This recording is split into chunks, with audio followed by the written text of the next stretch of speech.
Hello friends, welcome to The Buzz. I'm Susie Lytle, and on this episode we're going to start the new year off strong by introducing you to a new facility in Will County.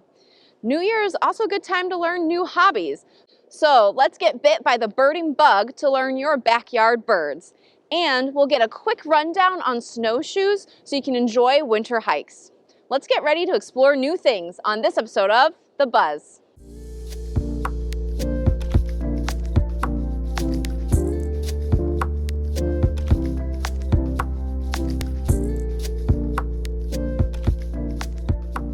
The Forest Preserve District of Will County frequently acquires new land all across the county. Sometimes it gets donated to the district, but other times we actively seek out properties to purchase to extend our greenways and expand our trails. Now this new acquisition is a tad different. We're adding a new facility and new fishing lakes to our holdings. Welcome to Hidden Oaks Nature Center and Hidden Lakes Trout Farm here in Bolingbrook. Formerly owned by Bolingbrook Park District, Hidden Oaks is located just south of the Forest Preserve District's Wallen Lake.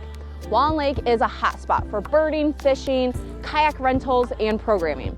It also features a dog park and a trail that loops around the lake. The best part is that along the DuPage River Trail, there is a bridge connecting Wallen Lake and Hidden Oaks. Hidden Lakes Trout Farm consists of 4 fishing ponds that are adjacent to the DuPage River. These ponds are stocked and will continue to have fishing derbies in the future. A new bait shop is first on the list of improvements planned by the district, and work is already underway. When I say the district is involved in these sites, I do mean the whole organization. All the departments are coming together to meet and start working on how to make Hidden Oaks the best it can be. We're going to be looking at the trails and the lakes and the properties and the programs to have a thoughtful eye on what's working really great and what future projects could come next. To get more information and history of these sites, we wanted to invite the district's executive director, Ralph Schultz, to join us today. Thank you for coming. So nice to see you again. Absolutely, you're welcome. Let's start from the very beginning. Can you tell us the original partnership between Bolingbrook Park District and us to acquire the land? Sure. Back in the mid-2000s, the Forest Preserve District and the Park District worked together to acquire the site that the Hidden Oaks Nature Center sits on today. So we've always been committed to working in the DuPage River Greenway and working with our partner agencies throughout the area. And this was an opportunity for us to work together to acquire the property. And then to, actually we provided the funding and the Park District acquired the property, and then they constructed the Nature Center shortly thereafter. Now let's fast forward. How did the district get back involved to purchase this property? The Park District reached out to me, their executive director, Ron Ostreit, reached out to me, and we had a conversation about what the future of the Nature Center might look like if it was owned by the Forest Preserve District rather than the Park District. The Park District had gone through a visioning exercise and had decided that perhaps this wasn't their priority area of interest, and so they were looking for a way to kind of continue on with the whole nature theme and the nature education, knowing that there was an agency out there like ours that could probably pick up where they left off and take it to the next step. What impact will this acquisition have, knowing we have nearby preserves? I think it'll have a tremendous impact on what the Forest Preserve District can offer to the folks here in Bolingbrook and nearby in Naperville and Romeoville. We have had a presence in the DuPage River Greenway since the early 2000s, or actually the 1990s, when we acquired Wallen Lake. We acquired Wallen Lake, a former gravel quarry, worked with the quarry company to restore and rehabilitate that facility and create what is there today as Wallen Lake, and then worked with the Naperville Park District as well to extend the DuPage River Greenway Trail back to the west and linking into the city of Naperville. We then worked with the Bolingbrook Park District to create the connection over the river to connect Wallen Lake, Hidden Lakes, and Hidden Oaks Nature Center. So for us, this is just a natural progression. We've been here, we've provided access to folks, we've provided recreational opportunities, paddling and trails and picnicking and those types of things. But this is an opportunity for us to do one of the things that we do better than any other agency Right. in this county, and that is nature education. We're very familiar with it. We run other nature centers and visitor facilities throughout the county. But this is a unique opportunity for us to be in such an urban area. This was a different acquisition, as in, we already have exhibits. It's already been a staple in the community. What are the benefits of having this turnkey facility to work with? Well, this is a fantastic opportunity for us. This is the first time we've ever actually had a kind of a turnkey, purpose-built facility that we've acquired for the purpose that we acquired it for. So we've turned Boy Scout camps into nature centers. We've turned restaurants into history museums. We've turned private buildings into Four Rivers Environmental Education Center. So we're really good at reusing things, but this is the first time we don't have to kind of strip everything down and build it back up. So this is a great opportunity for us, one in which we can walk right in and start to do what we do. So the Nature Center itself, obviously you have about a 7,000 square foot facility, purpose-built nature center with exhibition space, meeting rooms, offices, restrooms, those kinds of things. So it'll be a natural, or it'll be easy for our staff to begin to program the site because it's familiar territory to them. But on the exterior of the site, we also have interpretive trails that were constructed by the Park District. We have outdoor play areas, nature play areas, not playgrounds. Right.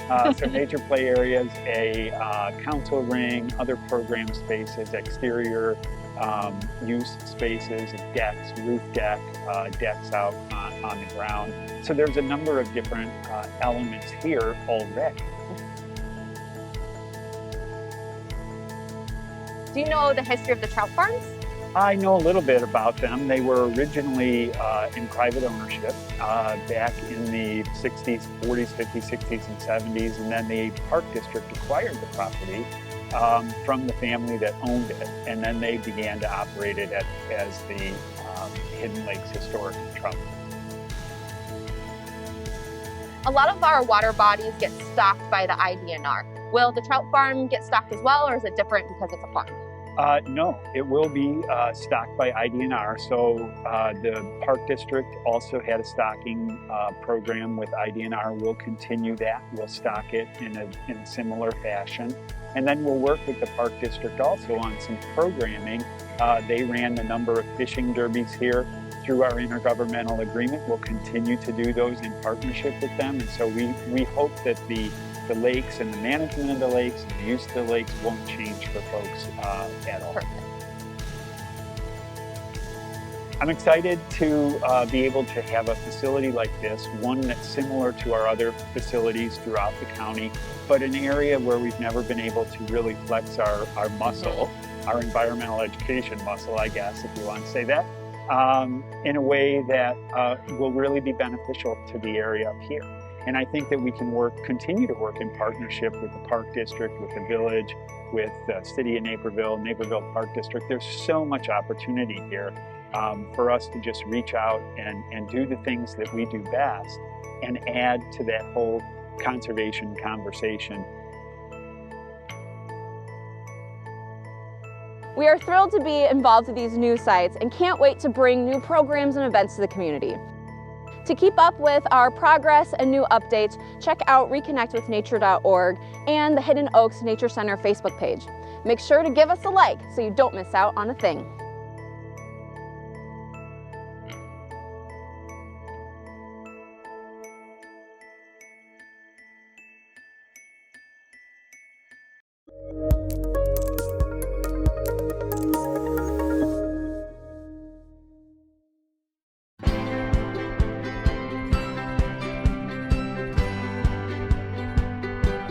This winter, be sure to venture out to this cool spot at Goodenow Grove Nature Preserve in Beecher. There's so much to do and see. Soak in some amazing scenery hit the sled hill with enthusiasm, or simply chill out in the Nature Center and learn some new things. Say hello to our residents who call the Nature Center home.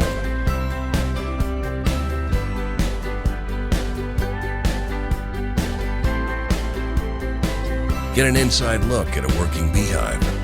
See how many birds you can count at our very busy feeders. Browse the gift shop. And don't forget to get a dog park permit for your four-legged friend. Plum Valley Dog Park is just minutes away. So go ahead, map your next adventure at reconnectwithnature.org and plan a visit soon.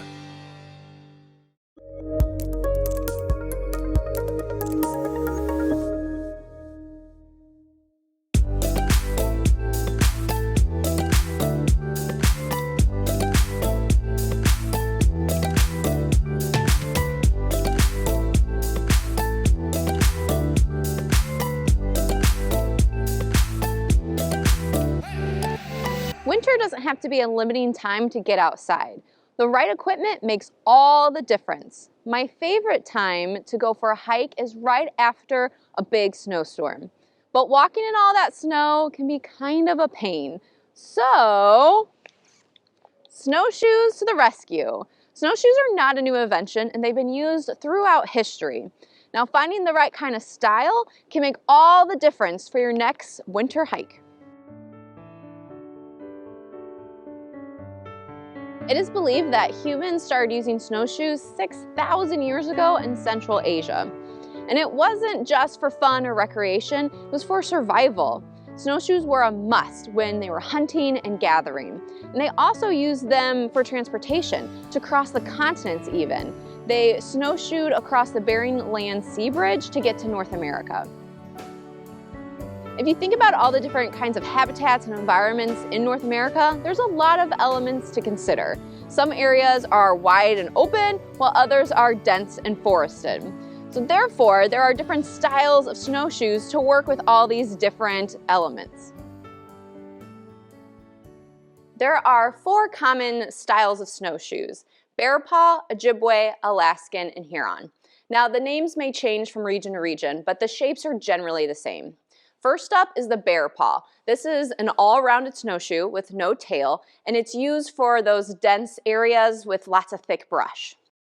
The Ojibwe snowshoe is a longer shoe with an upturned point and a tail. These tails act as rudders and counterweights.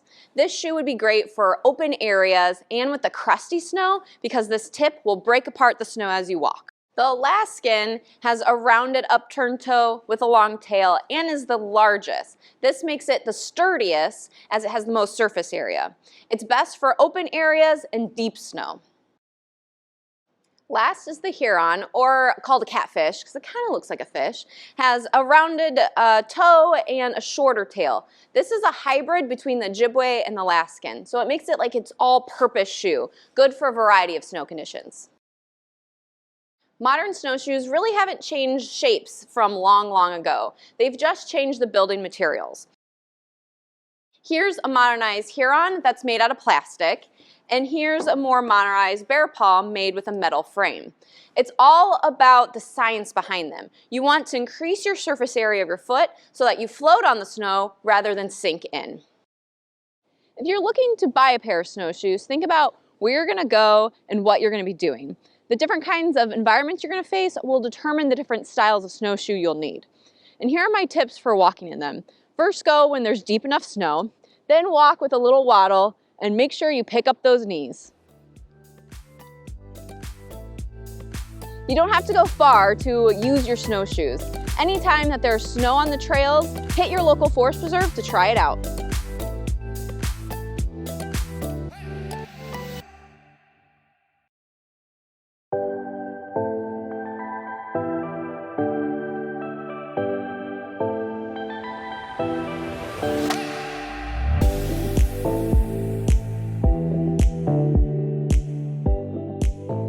There are more than 400 bird species reported in Illinois.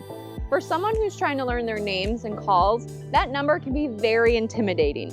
But have no fear, there's a method to the madness. Winter's a great time to start learning your birds because there's fewer out here. So put up a bird feeder and just see who comes. We'll be going through some of your local backyard birds so you can level up in no time. When I first started the district, my birding knowledge was pretty basic.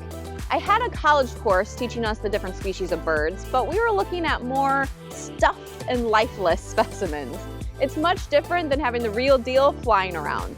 So when I started, they told me to take this moment and stay at the feeders, watch who comes, and write it down in a field guide. To start seeing birds as unique species, keep in mind their shape, their size, color, and behavior.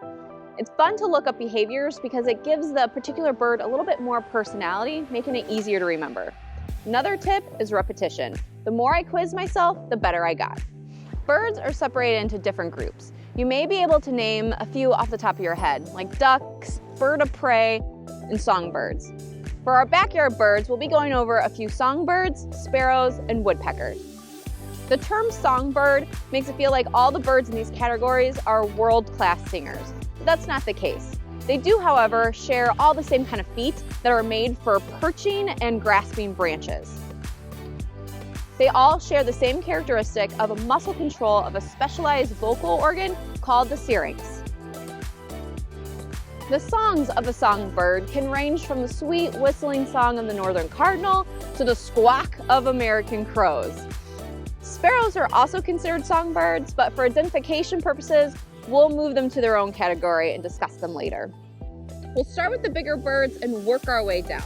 The first three sport a stylish crest on their heads. First is the blue jay. Blue jays are bright blue with white tummies and black highlights. They're pretty easy to spot from the bunch of these brilliant colors.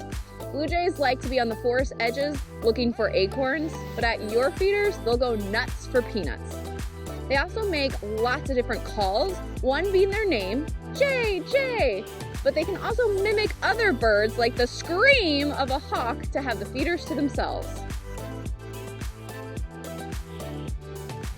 The next colorful crested bird is the northern cardinal. Northern cardinal males are bright red all over, where the females are more tan. These birds like to be in pairs and are low in the shrubs near the ground. Even though they're brightly colored, sometimes you still can't see them until you hear a high-pitched chip, and then you know that they're nearby. The last crested songbird is one that may not be as familiar to you. Tufted titmice are silvery gray with a flash of peach on their sides. They like to be in more old-growth forests, so if you live in a newer neighborhood, you might not see them. They also like to hoard in the winter, so you'll see them grab a seed from the feeder, fly off with it, crack it open, and hide the good stuff for a later meal. Another big bird you may see is the plump mourning dove. It's painted in tans and browns with black spots on its wings, and they tend to eat from the ground, but also perch on telephone wires or tree branches. Now, if you think you hear an owl during the day, chances are it's the mourning dove calling out, saying, hoo hoo, hoo, hoo, hoo. Black-capped chickadees are just the cutest. They're small birds with a black cap on their head and a black bib. And they're very curious. They'll be the first ones to find your feeders, and they'll remind you who they are by saying their name, chickadee-dee-dee. This call is actually used for communication with other birds. The more dee-dee-dees there are, the higher the threat. Similar in colors of the chickadee, the white-breasted nuthatch is more longer and leaner, with black on its head but white on its chest. This bird gets its name by taking an acorn or nut, shoving it into a tree bark, and hatching it with its long, sharp bill. They're also considered the gymnasts of the backyard birds because they can walk down the trees and then kind of do a back bend to keep an eye out for everything. There'll be two common finches in your backyards. First up is the house finch, and it was originally just the western side of the United States. In the 1940s, a few were released in New York after they weren't selling in the pet trade, and now they're pretty widespread. The house finch males have brightly colored red heads and red bellies with brown backs. American goldfinches are easy to identify in the warmer months because they have bright color patterns with gold and solid black. However, in the winter, they molt these colorful feathers, leaving them a very pale yellow and some tans. Goldfinches are known to hang out in open areas where thistles and asters are abundant. The last bird of this group flies in from Canada. The dark-eyed juncos are only here in winter and are often seen in large groups. They have grayish-blackish backs with white tummies and a pinkish bill. They will be on the ground hopping around looking for seed. Sparrows are songbirds that are smaller in size and are shades of brown. A lot of birders I know will say, oh, it's just the little brown ones, and move on. But sparrows can be really exciting once you know more about them. One of the most common sparrows you'll see pretty much anywhere, neighborhoods, buildings, houses, is the house sparrow. Now it's not native, but it's definitely made its home here. Females have browns and blacks mixed in, and the males have a very colorful head with gray, brown, white, and a black bib. This black chest mark is very important because it shows their pecking order. So males with a darker, bigger patch are older and more dominant over those with a smaller patch. Woodpeckers have long, sharp bills to peck wood. They also have long, barbed tongues to get inside to grab those insects.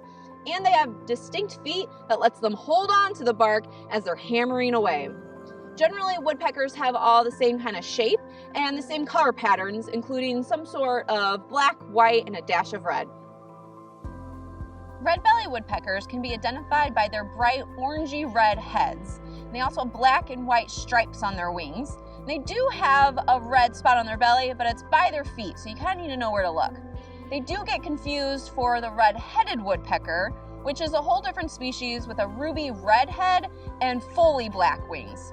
I've seen both along the trails and at feeders, but the red-bellied woodpecker is the most common.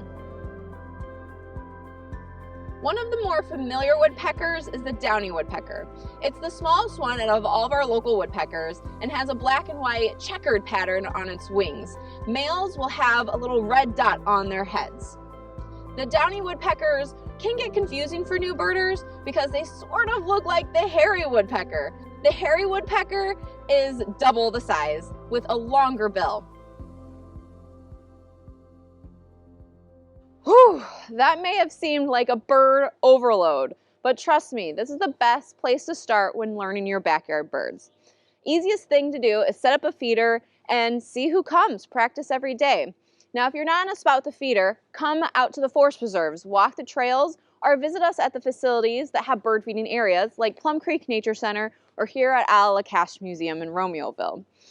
If you start learning your winter birds now, come spring and summer, you'll be able to add on the new migratory birds coming back home.